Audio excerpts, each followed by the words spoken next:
It's true that the Constitution of Kenya is the supreme law of the land, and this apex court occupies a very critical position in the realization of the objectives and values of the Constitution, because it has the final power of interpretation and application of the Constitution, including the power to find any law, action, or omission that is inconsistent with the Constitution to be unconstitutional and therefore invalid, null, and void ab initio.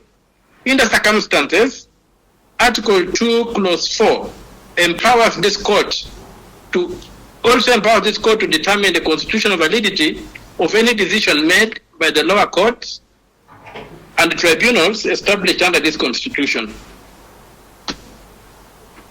At paragraph 51, in the case of Speaker of the Senate and another versus the Attorney General and others of 2013, EKLR, Advisory Opinion Reference number 2 of 2013, the Supreme Court of Kenya observed that the Constitution is a transformative charter.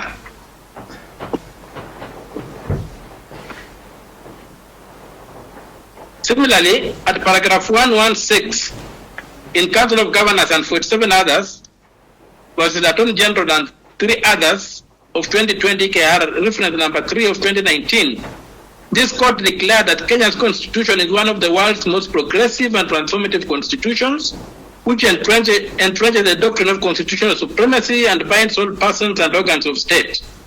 Hence, the judiciary, and especially this court, has a pivotal role to play in the transformation of society by supervising the other arms of government and the lower courts to ensure that they discharge their constitutional obligations in the manner prescribed by the Constitution. But at paragraph 118 in Council of Governors, Supra, this court sadly observed that the Constitution is not transforming Kenyan society due to the failures of the executive and legislative arms of government to uphold the Constitution. At paragraph 120, in the same case, this court stated, and I quote, "As the apex court in this country, it behoves us, nay, we are obligated by Article 259 of the Constitution to have a global view of the problem giving rise to this reference and give the country appropriate direction. To do otherwise would be a dereliction of our duty and obligation to the Kenyan people."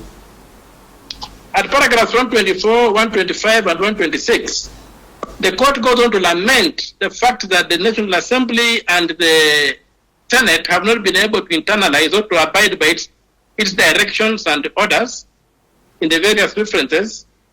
And I quote paragraph 126, where the court says, "Instead of complying with those clear pronouncements of this court, the 2 houses of parliament have been taking the country in a circus in their unnecessary tough wars.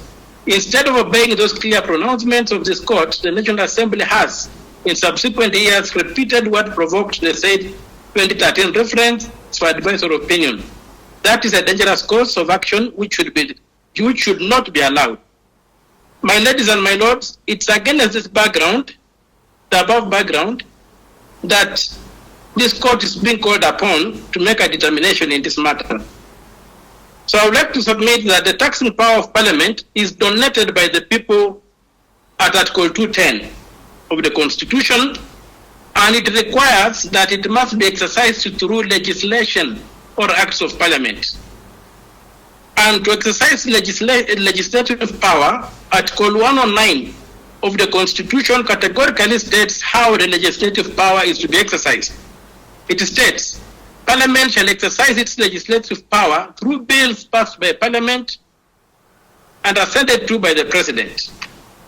Parliament does not exercise its legislative power in any other way, as the appellants would like to convince this court.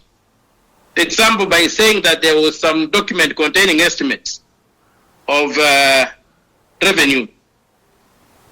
There's no